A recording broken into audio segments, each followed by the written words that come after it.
Magandang hapon Pilipinas at sa buong mundo. Sa ulo ng mga balita. Prosesyon sa Quiapo naging maayos at mapayapa sa kabila ng mga banta sa seguridad. UNTV News and Rescue Team nagbigay ng atensyong medikal sa mga lumahok sa taunang prosesyon sa Quiapo. Pulis na umanay sangkot sa pagdukot sa isang Korean businessman, inilagay na sa restrictive custody ng PNP. Umano'y planong pagpapatalsik sa pwesto kay Pangulong Rodrigo Duterte ng mga supporter ni Vice President Leni Robredo hindi pa iimbestigahan ng Department of Justice. Mga pasaherong stranded sa mga pantalan dahil sa mga pag-ulan sa Visayas at Mindanao patuloy nang nababawasan. Biyahe ng mga barko bumabalik na rin sa normal. Bahagi ng kinita ng pelikulang Isang Araw Ikatlong Yugto ibinigay ng UNTV sa Philippine National Police bilang suporta sa kampanya ng pamahalaan kontra droga. Una sa ating mga balita ngayong hapon. Tinulungan ng UNTV News and Rescue Team ang nasugatang motorcycle rider sa Bacoor, Cavite. Ito ang balita ni Gilier Dumaran. Direspondihan ng UNTV News and Rescue Team ang aksidente sa motorsiklo sa kahabaan ng Molino Paliparan Road sa Barangay Molino Port, Bacoor City, Cavite noong Sabado ng gabi. Ayon sa biktima, na kinilalang si Ronjo Demetrio, 29 anyos, pauwi na siya galing sa isang kasiyahan nang magitgit ng isa pang motorsiklo na dahilan ng kanyang pagsemplang. Nagtamo si Demetrio ng galo sa kamay, paa at tuhod na agad namang nilapatan ng pangunang lunas ng grupo. Matapos bigyan ng first aid ay tumanggi na ito magpadala sa ospital at umuwi na lamang nasakay muli ng kanyang motorsiklo. Gilier Dumaran, UNTV News and Rescue, Cavite. Idineklara ni Pangulong Rodrigo Duterte ang buwan ng Enero bilang National Bible Month sa bisa ng Proclamation No. 124. Ito ang balita ni Aga Kaakbay. Formal nang itinilaga ng pamahalaan ang unang buwan ng bawat taon bilang National Bible Month. Pinirmahan ni Pangulong Rodrigo Duterte ang Proclamation No. 124 upang ideklara ang buwan ng Enero bilang National Bible Month. Samantalang sa huling linggo naman ng January gugunitain ang National Bible Week. Nakasaad din sa proklamasyon na pinirmahan ng Pangulo noong January 5, 2017 na kinikilala ng Estado ang pagiging relihiyoso ng mga Pilipino at impluwensya nito sa lipunan. Pinananatili naman ng pamahalaan ang neutrality nito sa pakikitungo sa iba't ibang religious community sa bansa. Pati na ang suporta sa pagpapalakas ng ethical at spiritual values ng mga Pilipino gaya ng nakasaad sa 1987 Constitution. Sinabi rin sa proklamasyon na saksi ang kasaysayan sa mabuting epekto ng Biblia sa lipunan at kung paano ito nagbibigay ng inspirasyon para gumawa ng mabuti ang mga tao. Sa proklamasyon na ito, pinakikita ng pamahalaan ang magandang epekto ng Biblia sa buhay ng tao. Kaya't isinusulong din ng pamahalaan ang pagbabasa ng Biblia at pagsasabuhay ng mga aral ng Diyos sa lahat ng pagkakataon. Aga Kaakbay, UNTV News and Rescue, Malacanang. Sisikapin ng Armed Forces of the Philippines o AFP na masugpo ang mga teroristang Abu Sayyaf at Maute Group sa susunod na buwan ng Duterte administrasyon. Ito ang balita ni Joan Nano. Hindi titigil ang Armed Forces of the Philippines sa pagbuo ng mga hakbang hanggang sa tuluyang masugpo ang teroristang Abu Sayyaf at Maute Group sa bansa. Kaugnay nito, muling nagtakda ang AFP ng panibagong deadline upang mawakasan ang patuloy na paghahasik ng gulo at banta sa seguridad ng bansa ng mga nasabing grupo. Ayon kay Defense Secretary Delfin Lorenzana, sisikapin ngayon ng militar na masugpo ang mga ito sa loob ng susunod na 6 na buwan ng Duterte administration. At upang mabigyan ng katuparan ang layuning ito ng pamahalaan, sisimula ng Defense Department ang pag-recruit ng mga bagong miyembro ng militar. Last year, the President approved the additional 10,000 recruitment. So ngayon pa lang natin kasi papatupad yun. It will take time kasi to train people. So maybe in the next 12 months, we're going to recruit, equip, train. Siguro magagamit natin yung bagong tropa, siguro 2018 na. Hindi man masunod ang itinakdang target, tiniyak naman ni AFP Chief of Staff General Eduardo Año na magkakaroon ng significant defeat laban sa mga rebelding grupo. So ito time namin dito sa pag-assess namin sa June, dapat significantly na defeat na natin ang Abu Sayyaf. Significantly defeat. Ibig sabihin nun, we are rendered them their capabilities very minimal. Sa ngayon ay mas pinalakas pa ng AFP ang kanilang intelligence group upang makalap ang lahat ng mga mahahalagang impormasyon hinggil sa anumang banta ng terror attack. Ayon pa sa AFP, sa ngayon ay mahigpit nilang binabantayan ang Maute Terrorist Group dahil sa sunod-sunod na banta ng pagpapasabog sa iba't ibang lugar sa Pilipinas. Noong Biyernes, isang command conference ang isinagawa sa Malacanang na dinaluhan ni Pangulong Rodrigo Duterte kasama ang ilang matataas na opisyal ng AFP at PNP kung saan binigyang diin ng Pangulo ang masidhing pagnanais na mawakasan na ang terroristic activities ng Abu Sayyaf sa bansa. Joan Nano, UNTV News and Rescue, Camp Aguinaldo. Inilagay na sa restrictive custody ng Philippine National Police sa isang tauhan ng anti-illegal drugs group na umano'y sangkot sa pagdukot sa isang Korean businessman sa Angeles, Pampanga noong Oktubre. Ito ang balita ni Lea Ilaga. Inalis na sa pwesto ang pulis na si SPO3 Ricky Santa Isabel ng anti-illegal drugs group matapos umanong masangkot sa pagdukot sa Korean businessman na si Ik Jo-ji sa Angeles, Pampanga noong October 18, 2016. Ayon kay PNP AIDG Director Police Senior Superintendent Albert Ferro, nasampahan na ito ng kasong kidnapping at umuusad na rin ang administrative case sa Internal Affairs Service. Sa kasalukuyan aniya ay naka-floating status ito sa Personnel Holding and Accounting Unit o PHAU sa Campo Crame. On our part sa anti-illegal drugs group ng PNP, we do not condone any wrongdoings of our personnel. In fact, we fully subscribe to the President call for clean slate ng kapulisan. Kasi hindi kami papayag na madungisan o madumihan yung aming gains for the past 6 months. Nasira lang dahil sa mga ganyan. Tiniyak rin ng PNP AIDG na hindi nila poprotektahan o kukonsintihin ang nasabing pulis at ipauubaya na sa kinauukulan ang pagpapasya sa kaso nito. Samantala, sinabi naman ni PNP Chief Police Director General Ronald Bato de la Rosa na hinihintay pa nila ang resulta ng investigasyon ng anti-kidnapping group at IAS at kung mapatutunayan aniyang guilty ito ay kailangang maalis na ito sa serbisyo. Hindi naman natin siya kinukondem kagad na siya talaga yon dahil ongoing investigation. Kung talagang mapuprove na siya yun, he doesn't deserve any day in this organization. Si SPO3 Ricky Santa Isabel ang itinuturong sangkot sa pagpasok sa bahay ng Korean businessman sa Angeles, Pampanga kung saan tinangay ang mga alahas ng asawa nito.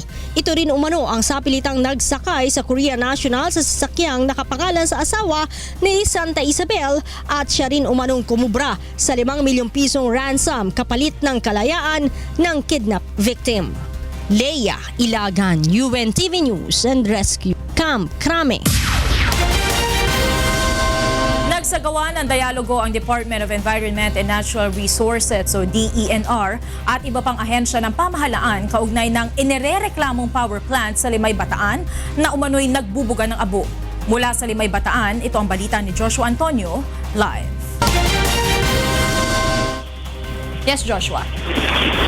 Magandang gabi, Monica. Isang technical conference ang isinagawa ng DOH, DENR, opisyal ng Bataan Government at mga residente na apektado umano na nagbubuga ng abo ng isang power plant dito sa lalawigan ng Bataan. Alas 3 ng hapon, nagsimula ang conference na isinagawa sa munisipyo ng Limay sa Bataan. Sinalakay dito ang pagkuha ng EMB DENR Region 3 na sample ng bottom ash na sinasabing ibinuga ng power plant. Ayon sa EMB, tatagalan 3 hanggang 6 na buwan ang gagawing eksaminasyon sa abo at kung ito nga ba ay nakakaapekto sa kalusugan ng mga tao. Una nang inireklamo ng mga residente na nagkakasakit na sila dahil sa aspol mula sa planta. Iginit rin nila na matagal nang nangyayari ang aspol taliwas na sinasabi ng operator ng planta na Petro and San Miguel Corporation na 2 linggo pa lamang sila nag-ooperate sa lugar. Hinamon rin nila ang mga lokal na opisyal na magtungo mismo sa kanilang lugar upang makita ang kanilang sitwasyon. Nagkaroon na rin ng usapan ang lokal na pamahalaan ng Limay at management ng power plant na ipahinto ang pagtatapon ng batumas sa kanilang lugar at itatambak na lamang ito sa isang private property. Nangako naman ang pamunuan ng power plant na susunod sila sa panuntunan ng DNR at magbibigay ng karagdagang ayuda sa mga apektadong residente. Monica, samantala nagsagawa naman ng rally ang mga residente na apektado mismo na nagbubuga umano ng abo sa harapan mismo ng Limay. Hinamon naman ito ang mga opisyal na magtungo mismo sa kanilang lugar upang makita at maranasan ang kanilang sitwasyon. Asan muna ang balita mula dito sa Bataan ng Paligsan dyan Studio. Monica.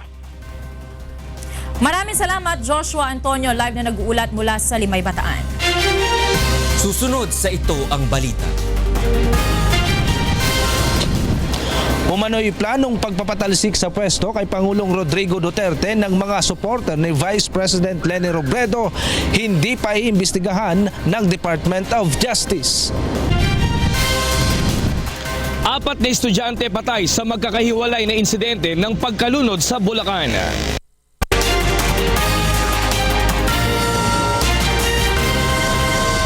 Naging mabilis, maayos at mapayapa ang isinagawang prosesyon sa Quiapo sa kabila ng pagkakaroon ng mga banta sa seguridad. Ito ang balita ni Brian De Paz. Mahigit 5,000 pulis at halos 700 sundalo ang ikinalat sa palibot ng Quiapo, Maynila para sa mahigpit na pagbabantay sa seguridad sa prosesyon ngayong araw. Bilang bahagi ng security plan, tinanggalan ng signal ang mga mobile network batay na rin sa kautusan ng National Telecommunications Commission. Humingi naman ng paumanhin ng Globe at Smart Telecom at tiniyak na muli itong ibabalik oras na ipagutos ng NTC. Nag-ikot naman sina NCRPO Chief Oscar Albayalde kasama si Manila Police Director Senior Superintendent Joel Coronel mula Santa Cruz patungo sa Quiapo upang matiyak na nakabantay ang mga pulis. Maayos rin ang koordinasyon nila sa Armed Forces of the Philippines na nagsisilbing augmentation force. Hanggang bukas ng madaling araw, most probably tapos na to. So konting tiis na lang sa ating mga kapulisan. Ayon naman sa Manila Police District, may mga sinita na silang nakainom ng alak at mga individual na may daladalang backpack. So far, wala po tayong na-report na petty crimes since nagsimula ang traslasyon kaninang 5:30 a.m. Meron lang po mga tayong sinita at nahuli na mga nag-inom o nakainom na lasing na nais mo sumama sa prosesyon kanina. May napaulat ring 7 kaso ng mga batang nawawala pero na-turn over naman ang mga ito sa DSWD upang maibalik sa mga magulang. Sinamantala rin ang ilan ang okasyon upang makapaghanap buhay. Minsan 2,000, 2,500, 3,000. Pagkaarawan naman po 500, 400, depende po. Mga 5,000 po. 5,000. Ano yun? Ano mga tinda yun? Ano lang po, mineral po tsaka soft drinks. Ayon sa PNP, naging malaking tulong ang pakikiisa ng publiko sa mabilis at maayos na pagsasagawa ng prosesyon ngayong araw. Brian De Paz, UNTV News and Rescue, Quiapo, Maynila. Isa ang UNTV News and Rescue Team sa mga grupong nagbigay ng tulong sa mga taong nasaktan at nangailangan ng atensyong medikal sa ginanap na taunang prosesyon sa Quiapo. Ito ang balita ni Monokso. Kagaya ng mga nakaraang taon, hindi na mawawala ang mga taong nasusugatan at nasasaktan sa taunang prosesyon na ginagawa sa Quiapo sa Maynila. Kaya muli nakabantay ang UNTV News and Rescue Team at iba pang rescue units upang magbigay ng ayuda sa mga kababayan nating nangangailangan ng atensyong medikal. Simula pa kagabi ay nakapwesto na ang first aid station ng UNTV News and Rescue sa Quiapo. At karamihan sa mga humihingi ng tulong sa first aid station ay mga kababayan nating nasugatan ng paa, nahilo at nagkaalta presyon dahil sa init at dami ng mga tao. Marami ang nasusugatan sa paa dahil karamihan sa mga deboto sa Quiapo ay nakayapak lamang habang naglalakad. Mainit din ang panahon kaya tumataas ang blood pressure ng ilan sa mga deboto. Nasagi ako doon sa bakal, yung mga naka-standby na bakal doon. Takot ako bakal eh. Baka matetan. Naano ko ng kariton, yung bin doors. Oo. Sumusunod ako sa karo ng may kariton bigla umakyat doon sa tulay. At sa kabila ng panawagan ng mga otoridad, may ilan pa ring nagdala ng mga bata sa prosesyon na kalimitang naiipit sa siksikan ng mga tao. Ang payo ng mga rescue groups lalo na doon sa mga nagtamo ng malalim na sugat sa paa dahil dito sa taunang prosesyon sa Quiapo, huwag itong ipagwalang bahala at agad na magpatutok ng anti-tetanus sa health center upang huwag lumala ang sitwasyon. Pagdating sa bahay, huhugasan, sasabunin, then after sabunin, i-betadine siya o lagyan ng gamot. As of 5 p.m., aabot sa mahigit 30 ang natulungan ng UNTV Rescue sa Quiapo Procession. Mahigit 1,000 naman ang naitalang sugatan at nabigyan ng first aid na nakastation na rescue unit sa lugar. Mon Hocson, UNTV News and Rescue, Manila. Mahigit sa 3,000 tauhan ng Philippine National Police, Armed Forces of the Philippines at iba pang sangay ng pamahalaan sa Davao Region ang itatalaga upang magbantay sa ilulunsad na chairmanship ng bansa sa ASEAN 2017. Ito ang balita ni Victor Cosare. Naka-full alert na ang mga pulis sa Davao City para sa launching ng chairmanship ng Pilipinas sa ASEAN Summit 2017 sa Enero 15. Mahigit sa 3,000 tauhan ng pulisya, militar, Coast Guard, Bureau of Fire Protection at iba pang sangay ng pamahalaan sa Davao Region ang itatalaga upang mangalaga ng seguridad ng mga delegado. Nag-inspeksyon din kanina ang pinuno ng Police Regional Office 11 sa lugar kung saan ay sasagawa ang event sa linggo upang matiyak na ligtas ito para sa mga bisita. Hiniling din ng pulisya ang tulong ng publiko sa pagbabantay kaugnay ng malalaking event sa Davao City sa pamamagitan ng pagre-report ng mga kahina-hinalang tao o bagay sa kanilang lugar. Davao City is part of the area designated with under threat level 3 as far as the threat of terrorism is concerned. This is, I would say, high alert for possible disruption of regular activities. As to the specific threat, as of this time, I am not privy to any specific threat. So general threat. Bukod sa pagbabantay sa lugar na tutuluyan ng mga delegado at lugar na pagdarausan ng mga pulong, may itatalaga ding magbabantay sa mga dadaanan ng mga bisita. Magtatalaga din ng puwersa para sa mga magsasagawa ng kilos protesta.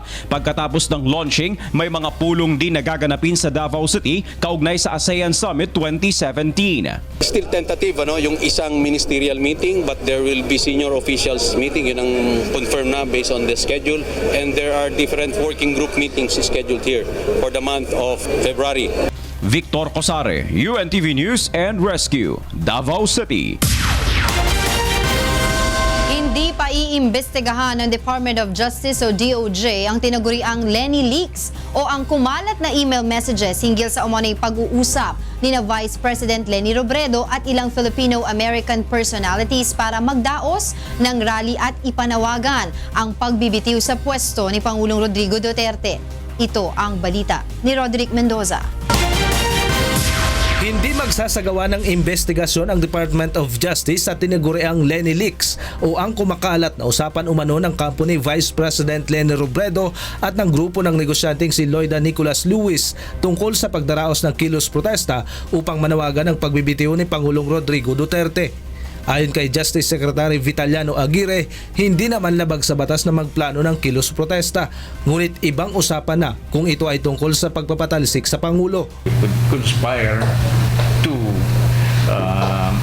make a movement for the resignation of the President. So hindi illegal yun.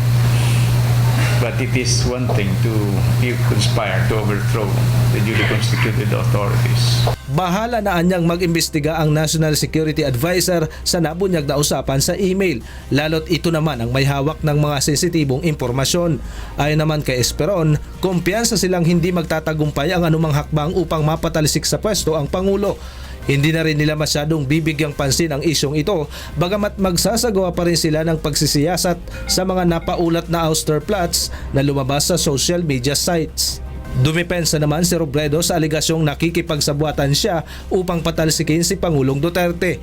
Malian niya ang mga impormasyong nakakarating sa Pangulo dahil wala naman siyang sinalihang kilos protesta kahit pa imbitado siya sa anti-Marcos rallies noong nakaraang Nobyembre. Yung pag-criticize ko, yung pagnanais noon napakinggan tayo ng ating Pangulo tungkol sa mga bagay na we feel so strongly about, na, gaya ng mga extrajudicial killings. Pero yung pag-criticize kasi pagpuna, hindi yun tantamount to patanggalin siya. Sinabi pa ni Robredo na hindi makabubuti sa bansa ang anumang pagkilos upang patalsikin sa pwesto ang Pangulo. Roderick Mendoza, UNTV News and Rescue, Manila. Naman ng ilang kongresista at senador na walang katotohanan ang lumabas na ulat na umano'y destabilisasyon laban kay Pangulong Rodrigo Duterte dahil sa lumutang na mga email na tinawag na Lenny Leaks. Ito ang balita ni Nel Maribohok. Pinagtanggol ng ilang kaalyado si Vice President Leni Robredo sa pagkakadawit nito sa umano'y planong destabilisasyon laban kay Pangulong Rodrigo Duterte. Ayon kay Senator Franklin Drilon, hindi dapat basta maniwala ang administrasyon sa mga aligasyon laban sa Vice Presidente. My advice to the executive branch is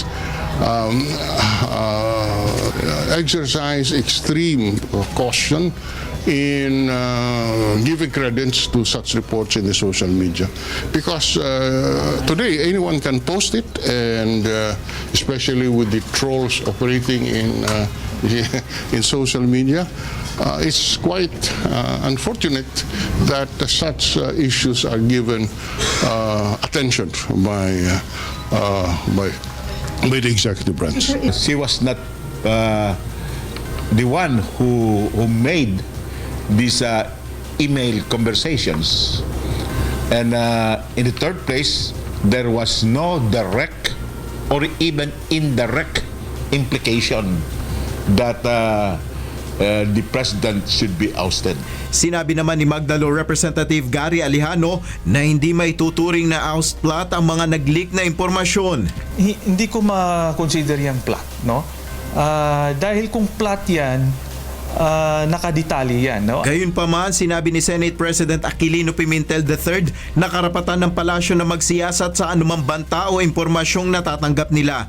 All rumors about destabilization or threats to the administration should be investigated and seriously treated. Pero that's their attitude. So I will not blame them for that. I will not criticize them for that. Tinawag itong Lenny Leaks dahil sa sinasabing sangkot ang Office of the Vice President sa mga email na naglalaman ng umano'y mga conversation ng panawagan para sa resignation ni Pangulong Duterte at malawakang aksyon kaugnay ng desisyon ng Pangulo na pagpapalibing sa libingan ng mga bayani kay dating Pangulong Ferdinand Marcos.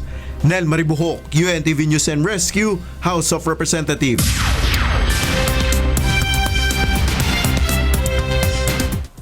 And for the news abroad, a man suspected of carrying out a deadly shooting at a Florida airport has been charged with carrying out an act of violence at an international airport, resulting to death, which carries a maximum punishment of execution. Ruth De Mesa reports.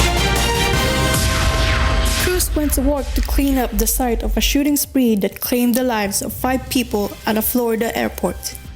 Esteban Santiago, a 26-year-old U.S. military veteran, was arrested on Friday after running out of ammunition after calmly walking through the baggage claim area at the Fort Lauderdale International Airport firing a handgun.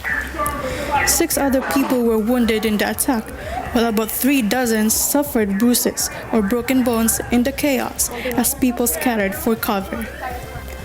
Authorities say Santiago admitted planning the attack and told them he bought a one-way ticket to Florida from his home in Alaska. There have been concerns raised about why Mr. Santiago was not placed on a no-fly list. I want to be clear, during our initial investigation, we found no ties to terrorism. The gunman arrived on a connecting flight from Alaska and retrieved the water weapon from his checked luggage before loading it in a bathroom. According to a criminal complaint, he then returned to the baggage claim and walked while shooting in a methodical manner, some 10 or 15 times, aiming at the victim's head. On Saturday, it emerged that police in Alaska had taken a handgun from Santiago in November last year, but then returned it to him about a month later after a medical evaluation found out he was not mentally ill. Santiago is due in federal court in Fort Lauderdale on Monday. Ruth De Mesa, UNTV News and Rescue, Florida, USA. all in Brazil. Most of the 33 bodies in a Brazilian prison riot have been identified, but security concerns remain as new prison incidents have been reported. Among these is a riot that broke out Friday morning at the Monte Cristo Penitentiary in Roraima State, when inmates from one drug gang broke the cells and invaded a wing housing prisoners from a rival gang. This happened 5 days after riot at the Manos Anísio Jobim prison, which left 56 dead. The Brazilian Justice Ministry said that the federal government will fish out 1.8 billion Brazilian reais to improve prison infrastructure and deploy more security forces. In other news, the China Southern Airlines used its special coordination mechanism to help deliver a donated human heart for transplant from Zhengzhou City to Wuhan City in Hubei Province on Friday. A person called the airline on Thursday to apply for delivery of the donated heart, planning to take its flight CZ3358 in Zhengzhou Friday morning. After checking relevant application documents, the airline approved the application and then made arrangements with relevant parties. 3 people carrying the heart in a preservation container arrived at the airport at 10:55 on Friday and boarded the plane 11 minutes later. After 2 hours, the heart was immediately transferred to a hospital for transplant. The China Southern Airlines launched the special coordination mechanism for delivering donated live organs in May of 2016. It is the first civil aviation enterprise to do such business in China. And those are the stories making headlines from around the world. I'm Darlene Basingan. Good evening.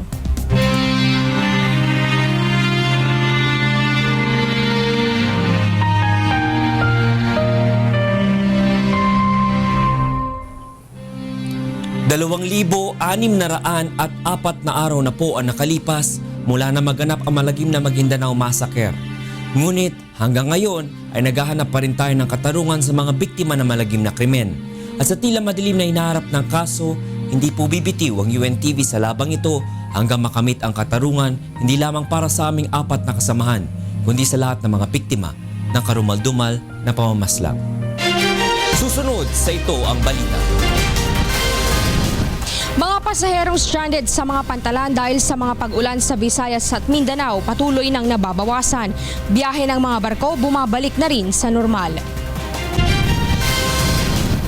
Bahagi ng kinita ng pelikulang Isang Araw Ikatlong Yugto ibinigay ng UNTV sa Philippine National Police bilang suporta sa kampanya ng pamahalaan kontra droga.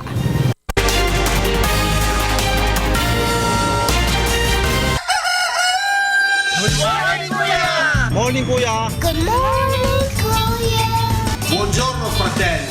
Your mornings are guaranteed good with Kuya Daniel and the lively GMK Bunch. Good morning, Kuya! Good morning, Kuya! Good morning, Kuya! Bringing you the day's forecast. Bataan, Mindoro, Palawan, The latest happenings. Ito po ngayon ay naghahalaga sa presyong 37 pesos per kilo. Good food. Helpful advice. Ingatan mo ang iyong puso sapagkat dinadaluyan ng buhay. Bes, unang-una dapat malinis. Maganda, kuha tayo ng antibacterial.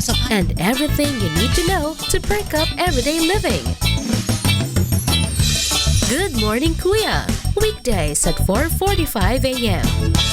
Good morning!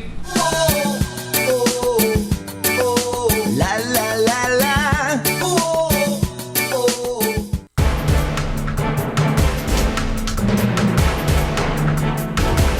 Hatid ni Daniel Razon, Monica Veralio at Angela Lagunsan ang mga balita at mahalagang impormasyon na kailangan ninyo sa buong araw. Sa Hataw Balita, Lunes hanggang Biyernes, simula alas 4:45 ng umaga.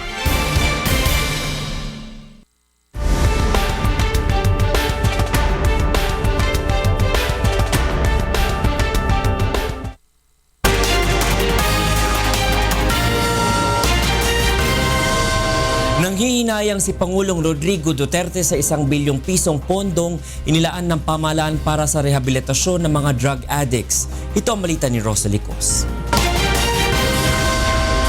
Nanghihinayang na si Pangulong Rodrigo Duterte sa 1 bilyong pisong inilaan ng pamahalaan para sa rehabilitasyon ng mga drug addict sa bansa.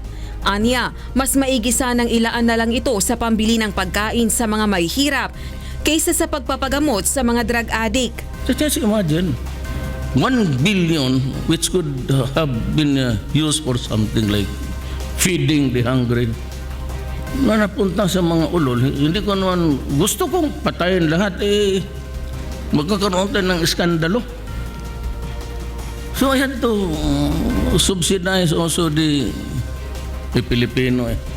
Noong December 2016, na-turn over kay Pangulong Duterte ang 5 billion pesos na pondo mula sa Philippine Charity Sweepstakes Office kung saan 1 bilyong piso ang inilaan para sa libreng gamot ng mga indigent at 1 bilyong piso naman para sa medikasyon ng mga drug addict.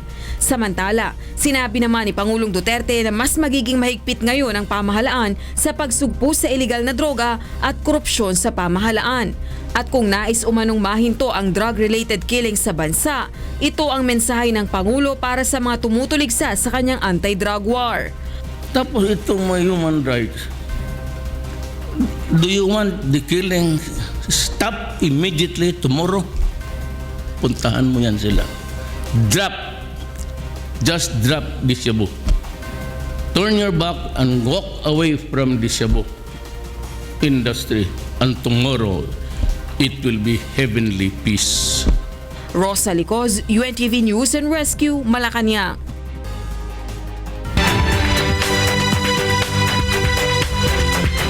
At karing kay katamong balitang promdi. Penimunan ng Vice President Leni Robredo yung pamaglunsad karing programa asahan dang makasaop kung kabiyayan daring residente king Lambunaw, Iloilo. Ining balita ng Vincent Arboleda. Gimbisita ni Vice President Leni Robredo sang Sabado ang Banwa sang Lambunaw, Iloilo, agud ilunsar ang pila ka proyekto nga nakasulod sa iya Angat Buhay program. Isa na diri ang Champion Farmers Program, kung diin iga pa idalom sa 6 ka bulan nga training sa Mentoring at Skills Application Program ang mga mangunguma agud mapaayo ang ilang mga kapasidad. Hasta 2 kagatos nga mangunguma ang target nga ipaidalom sa programa subong nga tuig. Yung mga farmers natin, kahit may produce sila, hindi sila yung mayaman. So yung gusto sana natin, alisin yung middlemen. Ikabit na yung mga farmers sa mga malalaking mga korporasyon na bumibili. Samtang kaupod man nga ginlunsar sa Lambunaw ang isa ka feeding program para sa mga stunted children o mga bata nga kulang sa taas kag nutrisyon, amo man ang pagpaubra sa mga play garden sa tagsa ka barangay. Kabulig ang Negrense Volunteers for Change Foundation. Ginatuyo sang feeding program nga mahatagan sang eksakto nga nutrisyon ang masubra ka 7 kagatos nga malnourished nga mga lapsag kag puya sa sulod sa 1 kagatos kag 20 ka adlaw. Ang play garden naman amo ang kombinasyon sa playground kag garden nga magaserbing ang recreational kag learning area para sa mga bata kag komunidad. Ang Banwa sang Lambunaw isa lang sa 50 ka pilot municipalities sa pungsod nga napili para sa anti-poverty program sang OVP. Naging malaking bahagi ng pagpili yung pagka-progressive ng local chief executive. Kasi inisip namin na since ito yung pilot, mahalaga na mag-succeed yung mga partnerships ng LGU sa private sector. Ginpabutyag man sang OVP nga madugangan pa ang mga benepisyaryo sang programa bangod may second batch pa ini sa Oktubre. Vincent Arboleda, Balita kag Pagtabang, Iloilo. Petong mete ka mga duwala ding mesugatan king pamamaril ning riding in tandem criminals king Cabiao, Nueva Ecija. Ining report ng Danny Munar. Hustisya ang panawagan ng isang pamilya sa Cabiao, Nueva Ecija matapos masawi ang kanilang padre di pamilya sa pamamaril ng riding and tandem criminal sa Barangay San Carlos kahapon. Ang 34 anyos na biktimang si Jefferson Sebastian ay tinamaan ng bala sa braso at tagiliran na tumagos sa puso na hinihinalang sanhi ng agaran netong pagkamatay. Makonsyensya sana sila. President Duterte, tulungan po, katarungan lang po. Ayon po sa mga nakakita, tinugis po nung dalawang riding tandem yung victim at siya po ay nakatakbo o nakagapang sa may isang bahay po doon. Dalawang lalaki rin ang nasugatan matapos tamaan ng bala sa balikat at gilid ng tenga habang nagja-jogging malapit sa pinangyarihan ng insidente. Kasalukuyan na nagpapagaling ang dalawa sa Cabiao General Hospital. Iniimbestigahan na ng mga otoridad ang posibleng motibo sa insidente. Danny Munar, UNTV News and Rescue, Nueva Ecija. Apatay estudyanteng mete kay batdang melunod king mikakawaning insidente ning pangalunod king Bulacan. Ining balita ng Nestor Torres. Patay ang dalawang estudyante ng Bulacan State University matapos malunod sa Bacas River sa Norsagaray, Bulacan noong Sabado. Kinilala ang mga nasawi na sina Jericho Burgos, 17 years old legal management student, at JC Ronwil Balitausan, 19 years old, isang masscom student. Galing ang mga estudyante sa pagsushoot ng eksena sa film na kanilang isasali sa 2017 Cine Bulacan Film Festival nang magkayayaan na maligo sa ilog. Ito ay kahit na ipinagbabawal ng lumangoy sa nasabing ilog dahil sa malakas na agos ng tubig dito. Dahil alam pasok naman eh. So yung mga kabataan isang grupo sila pero hindi ito field trip. Nagustuhan nila yung lugar, nag-shooting sila pero bawal sa kanila yung maligo pero nalusong yung tatlo. Yung isa ay natanganan, yung dalawa natangay. So kahapon the whole day, nag-retrieval tayo. Pero walang nakita at ngayon 36 hours lumutang yung kaninang umaga si JC yung tika May Kawayan at ngayon naman umabot hanggang dito sa Pugpug. Malayo ito sa pinanggalingan.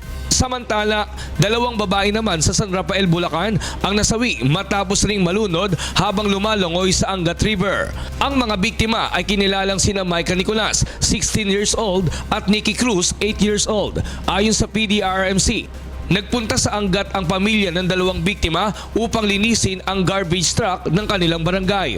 Ngunit habang abala ang kanilang mga magulang, ay nagkayayaan ang dalawang dalagita na lumangoy sa ilog. Na-recover na kapwa ang katawan ng dalawang biktima. Nangako na ang lokal na pamahalaan na tutulong sa mga pamilya ng 4 na biktima na nalunod. Nestor Torres, UNTV News and Rescue, Bulacan. At yan kay katamong balita, ibating miyayaliwang lugar, king kay katamong bansa. Ako'y Frima Salonga Gloria, Maya Pabeng. Patuloy nang nababawasan ang bilang ng mga stranded na pasahero sa mga pantalan sa Visayas at Northern Mindanao matapos alisin ang suspensyon sa mga biyahe sa mga pantalan paglipas ng Bagyong Oring. Ito ang balita ni Aiko Miguel. Nakapagtala ang Philippine Coast Guard ng malaking bilang ng stranded passengers at mga sasakyang pandagat sa Visayas Region, partikular sa Central Visayas, Western Visayas, Eastern Visayas at sa Northern Mindanao pagdaan ng Bagyong Auring. Ngunit ayon kay PCG spokesperson Commander Armand Balilo, patuloy nang nababawasan ang bilang ng mga ito ngayon. Nakapagtala kami ng mga umabot siya ng mga hanggang 9,000.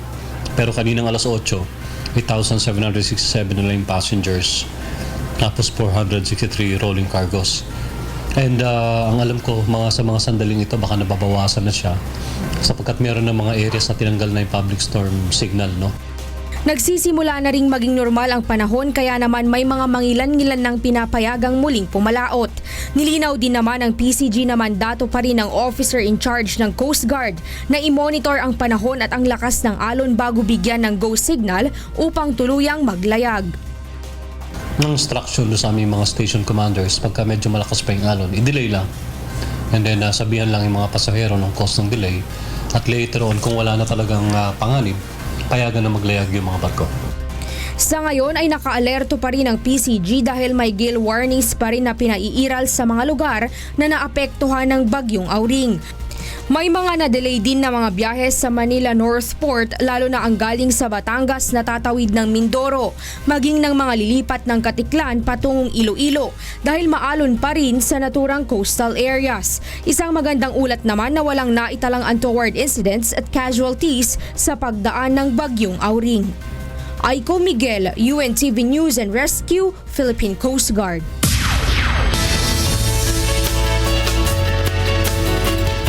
Patuloy na umiiral sa bansa ang isang low pressure area o LPA na dating bagyong Auring. Alamin natin ang latest sa lagay ng panahon mula kay Ray Pelayo na nasa UNTV Weather Center. Ray, marami pa bang dalang ulan itong LPA na ito?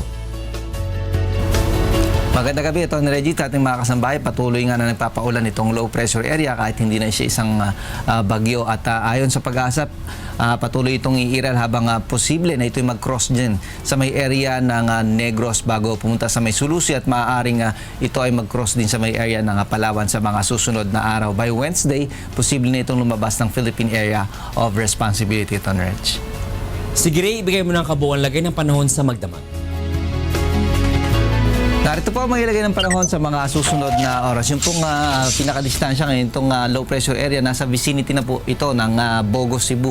At ayon po sa pag-asa, nakaka-apekto pa rin po yan sa may area po ng Visayas. Yung naman pong Luzon at Visayas, apektado rin yung northeast monsoon o amihan. Kaya sa forecast po ng pag-asa, yung area po ng Bicol region, makakaranas po dyan ng malakas mga pagulan na posibleng magdulot pa rin ng mga pagbaha at landslide. Light to moderate rains naman po ang posibleng maranasan sa Cavite, Laguna, Mindoro, Romblon, yung area po ng Marinduque at yung lalawigan din po ng Quezon. Samantalang mayroon po mga pag-ambon sa Metro Manila at sa labing bahagi naman ng Luzon. Sa Science Guidance sa Quezon City, maaari pong mabot bukas sa 31 degrees Celsius ang maximum temperature sa Metro Manila. Sa Tuigaraw po 29, Baguio 12 to 23 at sa area po ng Puerto Princesa City sa Palawan hanggang 30 degrees Celsius. Yun ang area ng Visayas, particular yung Samar at Leyte, makulimlim pa rin po at makakaranas nga po ng mga pagulan na posible ding magdulot ng mga pagbaha at landslide. Samantalang Cebu at buong Central Visayas and din yung Panay at Negros Island, makakaranas naman po dyan ng mahina hanggang sa katamtamang mga pagulan. Sa Iloilo City, maaari pong mabot sa 29 degrees Celsius ang maximum temperature. 28 sa Metro Cebu at Tacloban City hanggang 29 degrees Celsius. Meron naman po ng Mindanao, bagay maulap hanggang sa maulat na papawirin. May maranasan din po dyan ng mga pagulan, pagkidat at pagkulog. Sa Cagayan de Oro City, maaari pong mabot sa 30 degrees Celsius ang maximum temperature. 32 sa Metro Davao, gayon din po sa may area ng Zamboanga City. Samantala, ang atin pong sunrise, 6:24 a.m. at naman pong sunset, 5:43 p.m. Yan ang ating ulat panahon. Umulan man po tumaraw, huwag natin kalilimutang pasalamatan ang Diyos na lumala. Balik po sa inyo. Maraming salamat, Ray Pelayo mula sa UNTV Weather Center.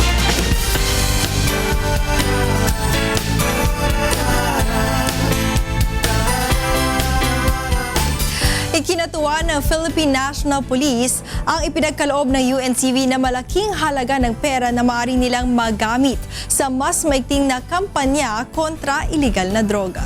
Ito ang balita ni Grace Cassie. Hindi maipaliwanag ni PNP Chief Ronald Bato de la Rosa ang kanyang pasasalamat ng personal niyang tanggapin ang 4 na milyong pisong ibinigay ni Kuya Daniel Razon. Words are not enough to express our happiness sa tulong na pinapakita at binibigay sa atin ngayon ng ni Kuya Daniel at ng UNTV. Actually, hindi mo kami nanghingi. But na-feel ng UNTV at ni Kuya Daniel na kailangan tulungan talaga kami. So, napakaganda yung feeling na tinutulungan ka. Ang halagang ito ay bahagi ng kinita ng pelikulang Isang Araw Ikatlong Yugto kung saan magkasama si Kuya Daniel at PNP Chief.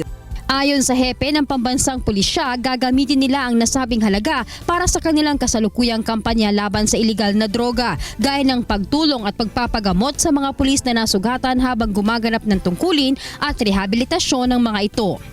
More on siguro, yung sa rehabilitation, maybe, di ba marami kaming pulis na nagpositive sa drug test? Kung yun ay tutulungan namin, priority namin sila ipaparehab, yung mga tao na yan. Ayon kay Kuya Daniel Razon, tuloy-tuloy ang gagawing pagtulong ng estasyon sa pamahalaan kahit sino pa man ang maupong hepe ng pulisya. Napatunayan na ito sa ilang taong pagtulong ng UNTV sa PNP at ibang ahensya ng pamahalaan. Hindi lang ang gusto natin ay magawa na tulong sa PNP ay on the aspect of monetary, but at the same time, sa lahat ng aspeto na pwede tayong maging kabahagi sa pagtulong sa kanila, yung moral recovery, yung lahat ng mga ibang mga pwede nating ma-share para ang ating pambansang pulisya ay makausad dito sa kampanya na ito. Dahil laban natin itong lahat Hindi naman ito laban lang ng mga pulis. And of course, we are praying for the success of this campaign.